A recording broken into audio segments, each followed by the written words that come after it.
Sir देखिए सामने।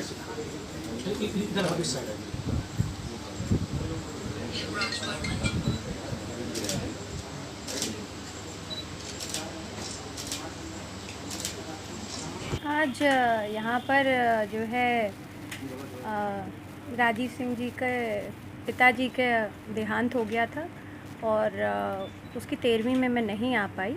तो मैंने सोचा कि इतने महापुरुष, इतने अच्छे पत्रकार जिन्होंने इतनी अच्छी किताबें लिखी, सुल्तानपुर के इतिहास के बारे में उन्होंने बहुत अच्छा विवरण किया है और जिसके माध्यम से मुझे अभी पता चला कि अभी आदरणीय श्री योगी आदित्यनाथ जी को भी इसके बारे में बताया गया है कि यहाँ का असली नाम क्या था।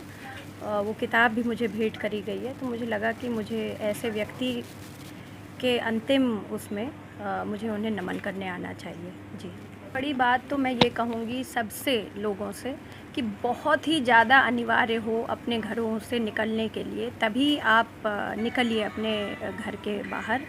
मैं सबसे इम्पॉर्टेंट बात आपसे ये भी बताना चाहती हूँ कि आप सोशल मीडिया के थ्रू और सोशल नेटवर्किंग के थ्रू मेरा मूवमेंट देख रहे होंगे। लॉकडाउन ख़त्म होने के बाद जब ये अनलॉक खुला है, तब जब मुझे पता चला कि आपके पिताजी का देहांत हो गया राजीव सिंह जी के, तो मैं सोचा कि मैं आज आती हूँ।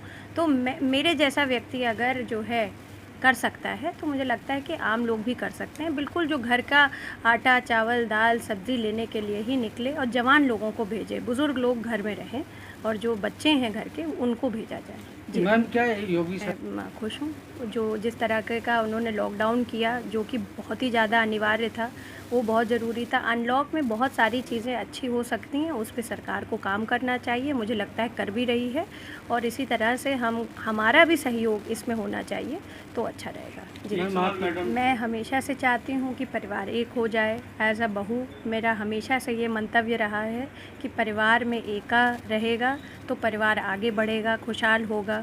और एक बहुत बड़े बुज़ुर्ग ने, हम सब ने कहानियों में भी पढ़ा होगा कि मुट्ठी जब तक बंद रहती है तभी वो ताकतवर रहती है। तो मुझे लगता है कि इस कड़ी में अगर दोनों लोग एक हो रहे हैं तो ये अच्छी बात है।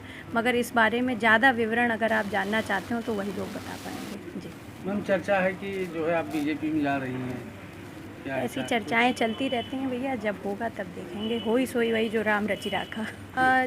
चीन के जो प्रोडक्ट्स हैं उस पर सबसे पहले सहभागिता कंज्यूमर की होनी चाहिए और अगर हमें चीन को सबक सिखाना है तो हर एक भारतवासी को ये प्रण लेना पड़ेगा कि हम चीन के बने हुए प्रोडक्ट्स ना इस्तेमाल करें।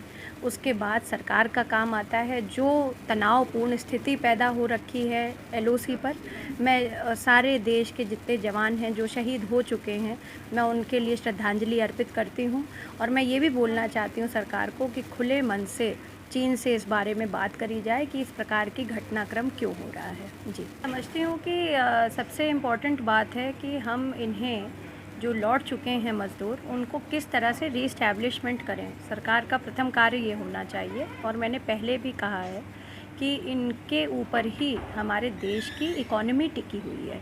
तो हमें ये बात का ध्यान देना बहुत ही परम आवश्यक है कि हम मज़दूर कैसे रीस्टैब्लिश करें, क्योंकि अगर जो है सप्लाई बनेगी ही नहीं, फॉर्मुलेशन नहीं होगा प्रोडक्ट का, कोई भी प्रोडक्ट हो, वो मोबाइल की तार हो, चाहे माइक का फोम हो, कुछ भी हो, तो मुझे लगता है कि उसके लिए हमारा मज़दूर बहुत इम्पॉर्टेंट है। और जब तक ये सेमी स्किल्ड और स्किल्ड लेबर अपनी जगह पे फैक्ट्रियों में वापस नहीं पहुंचेगा, सप्लाई और डिमांड की चेन इफ़ेक्ट होगी, जिससे कि इकोनॉमी पे बहुत ही बुरा प्रभाव पड़ेगा। जी, सब्सक्राइब करें हमारे चैनल PTV इंडिया को ताकि लेटेस्ट वीडियो आपको नोटिफिकेशन से मिले।